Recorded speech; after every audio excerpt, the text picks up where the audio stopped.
Hey everybody, it's Phil here, back with another video on Guns Galore, and today we are going to be talking about dry firing, reload, and practice at home that you can get without going to the range to improve your accuracy, your hand movement, and your speed times. Pause first. Empty mags, make sure they're all empty, no live ammo, none in the chamber either. So you can do these with like this. There's fake ammunition that you can buy to make this process a lot easier. But from guys I've been watching on YouTube, such as Lucas on T-Rex Arms, Clint on Classic Firearms, and Grand Thumb, those guys have really helped me. They don't know me, by the way, but I'm just saying those guys have really helped me. What is the word I'm looking for? Positively impact my aim and speed time when I'm reloading, like at the range or at home. So what we want to do is you want to get more than one mag. It's better, more than one mag, so 2 at least, no ammo, and then your standard handgun you're going to get for dry fire. So when you're dry firing, you usually want to have like a target you're aiming at or different targets. So this little trick I learned on watching T-Rex Firearms, he has said that you can use light switches or take, for example. So right now, I'm looking at the light switch right here, I'm looking at the countertop on the stove, then I'm looking at another outlet. These are all just key points that I want to come up and have the sights already aligned. So if you guys don't know, you guys have been to the range, gun influencers or enthusiasts will say that when firing a handgun, it's obviously going to recoil. You know, we all know this. Even if you play video games, it's going to recoil. However much it's going to recoil, it's going to recoil. Some can, depending on your grip, it recoils like that. You don't want to hold it like that. That's why you get an uptight grip on the beaver tail, and whenever it recoils, you just maintain it. Doing that though, you lose the sight picture of your target. So for instance, if the camera's my target right here, I'm aiming at my target, once I fire, I'm out of the target. So the point of this drill, this exercise, these practices, is so when we fire, we can immediately go right back to it and fire again. See what I'm saying? So instead of trying to find my alignment on the dots again, I know you guys think it's minimal, or people who don't know guns don't understand, but when you're firing your gun, speed matters. Speed and accuracy matters.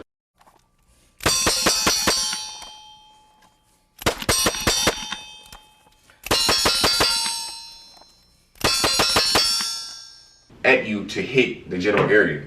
But say you are 30 yards out, 40 yards out, 50 yards out. That's when accuracy matters. Because yes, you can get up and shoot fast, but can you hit him at 40, 50 yards? It's without practice, probably not. So the point of this exercise is to not only do speed, but accuracy as well. I was taught that when presenting the firearm, always come the low ready at first and then out. In doing that, you should already meet your eyes with the sights. Practicing this can benefit you in so many ways because of the simple fact that doing it enough times, when you pull your gun up, you don't have to find the sights. You already know where they are. You do this so many times, you do it hundreds of times, thousands of times, that by the time you bring your pistol up, your handgun up, your sights have already been aligned and you're just waiting to fire based off like the clear-cut last second thought, like, okay, I'm lying, fire. So into the drills now. The drills you can do to help this, reloading aside. So you just put your empty mag in there. You don't even have to run the mag in there if you really don't want to, but just to make the gun look more well-rounded, I'm gonna keep it in there. So what you wanna do is you wanna get your targets. So it's a light switch right here. It's a light switch across the room over there. It's a plug kind of like close to the ground, my TV, the Christmas tree over there, the star.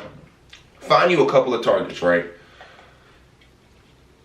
If you have a holster, holster it. If not, don't worry about it. So for this example, I'm not gonna holster it because I'm not gonna take my Streamlight off, put the holster on. That's doing too much. So for this instance, I'm just gonna be in the low ready, and then a lot of people have timers for this. You know, timers you go on your side that beeps and give you like an off guard instinct that'll help you speed this up. But I don't have one of those, and I'm not gonna buy one of those at the moment. So for this, we're just gonna be doing it on our own. So getting the low ready, whenever you're ready, just aim.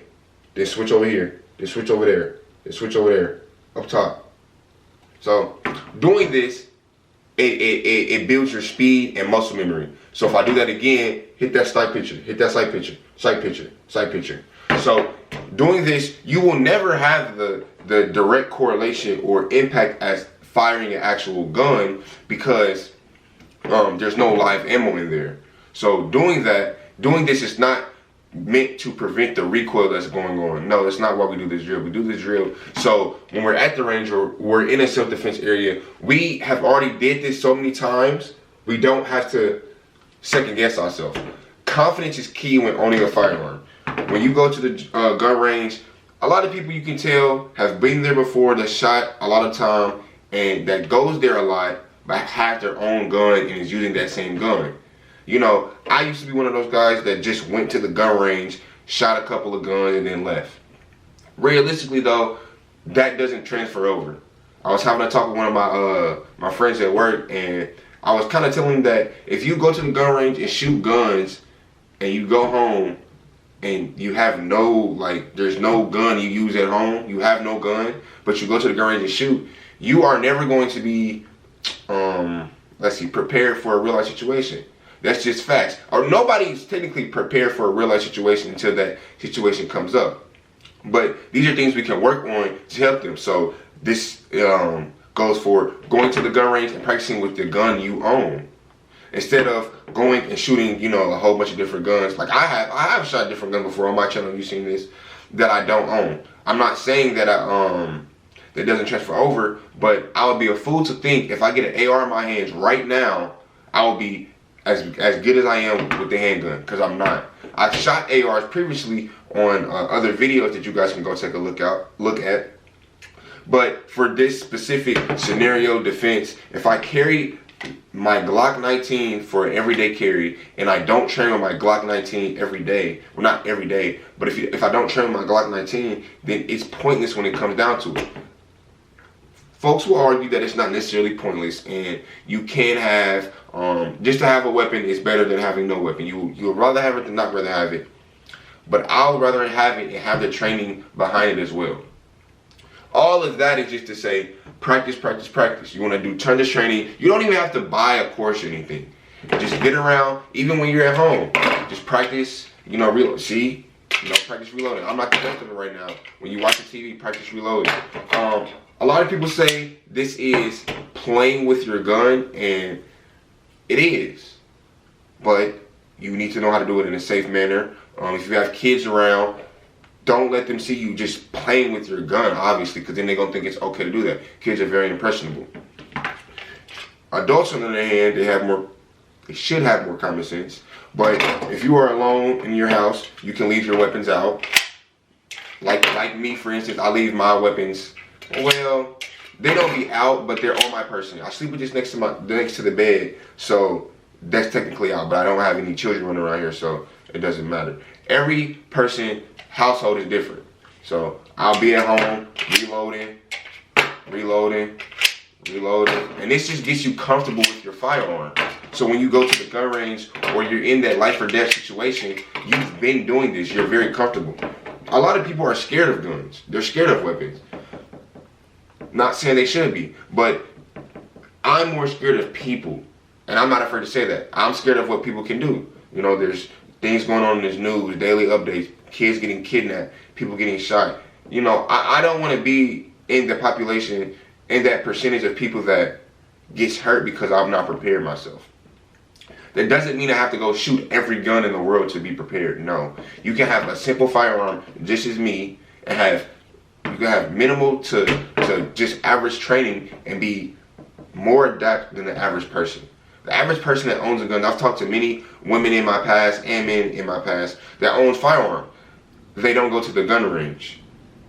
They don't train with their weapon. Don't get me wrong, they have one, but in a real life scenario, are they going to be fumbling over putting the mag in? Are they going to, you know, once they run out of bullets, are they going to be like, oh my God, what's next? Or are they going to, like for a shotgun, for instance, shotgun, you have to rack it. If you have a shotgun at home, but you don't train your shotgun, you shoot that first shotgun blast. Oh, so nice! Oh, shit! So that's all just to say, train with your gun. So after this drill, I know this video is getting kind of long, but after this drill, boom, boom, boom, targets. Then you can carry on to reloading and going back to your sight picture. So we're gonna keep, this is my favorite mag, if you guys don't know, but we're gonna keep this, keep the standard, what's that, 15, standard 15 round in there. Act like I shot all the bullets out. So sight picture, grab it off the table, reload. Try not to miss your sight picture. Keep going back and forth. If you do this enough times, guys, it's gonna be second hand. Like I'm telling you, it really has helped me over the past couple months. I've been starting a YouTube channel.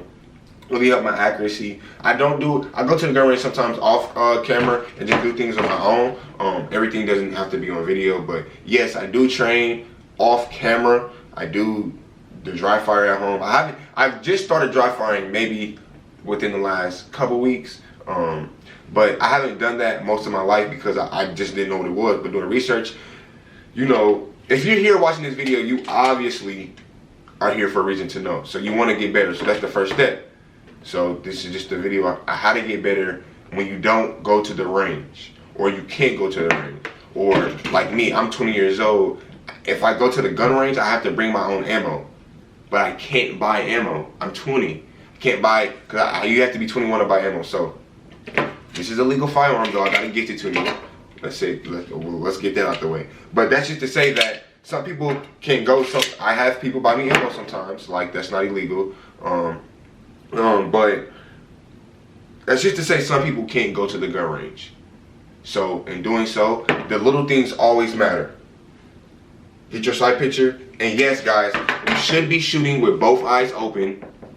Yes, you should be. You shouldn't be closing one eye. I used to do it. I used to close one eye, but let's just for example, let's just think about this for a second. If we're shooting at, I'm gonna shoot this way. If we're shooting at my Christmas tree, right, and I got my left eye closed, in a dire situation or a self-defense situation, you are closing this left side of your field of view off. Like, that's just realistic. Once your eye closes, you can't see. You can see the left side of your right eye peripheral, so you can see kind of a clear picture, probably almost to where your left eye, but all of this back here is gone. You can't see none of this. So in a clear setting, whether you're military, law enforcement, even a civilian area, and you are focusing on one target, you need to have both eyes open. Find that sight picture. That is what you want to do. That's why with Glocks, people usually tend to change the sights because they're not optimal, they're not the best, but they come ready, they come great. So you're in a grocery store and you know something drastic happens, a shooter comes in. You want to be able to see the shooter, but you have a daughter too, right? So you want to see the shooter and be protecting her at all times, or son or kid. So practice getting comfortable with the loud bang, the loud noises that come with shooting firearms, because after that it's second nature. It's what the gun does. It's what it's always doing. So get comfortable doing that. Your dry firing skills will be helpful. Reload will be better. And I know you guys are probably thinking, why don't I have a holster or another belt carrier for my extra mag? And the truth is, I have a holster, it just doesn't fit this gun because I got the Streamlight. So I'm in the process of getting another one. And for my mag reload, I usually keep one in one of my pockets or something when I'm out. I have regular pants on today. I know some people were talking about my pajamas in the last video. Go check that one out, by the way. It's covering the Streamlight TLR 8A. It's gonna put the card up top. Should be popping up right now. But doing that, having all these equipment doesn't make you a better shooter. I want people to understand that as well. Getting all this equipment, lights, vests, tactical pants, belts, they don't make you a better shooter. Only you can do that. These things are just help to complement the weapon and make your life a little easier. If I have a holster with an extra mag carrier, that doesn't make me a better shooter or make me look cooler. Well, let's be honest, it does. But when I go to reload, I've been practicing this same motion for, you know, time to come, so I don't have to fidget through my pockets to get it. So here in the next few videos, we're going to be, I know that was a little abrupt change, but that's the end of the video about the dry fire. This is just my little outro. Videos to come up, we got a couple videos coming up. Actually, right now, I'm about to leave to go get my dog in Texas. Check out that video. That video should be, if it hasn't dropped already, it's going to be dropping within the next week. I'm going to be driving there. It's like a vlogging my dog video. That's coming. I have an unboxing katana video coming up within the next 2 weeks. I have a really cool gun I'm gonna get, guys. I'm either gonna get the PSA Phosphate 16-inch barrel, or I get to get the IWI Zion 16-inch barrel. These are both ARs, gray ARs, cost right around $1,000 with tax, or it's like $800 to $1,000 with tax. 5.56, of course. Or I was thinking about getting 300 blackout, but 300 blackout more expensive. So let's not get to all that. But let's just say, hit that like button, that subscribe button, comment what you want, share this video. There are new videos coming. You have to be subscribed to see them. You don't have to be, but get notified when they drop. Follow my Instagram. It's going to be right here. I have 2 Instagrams. Boom.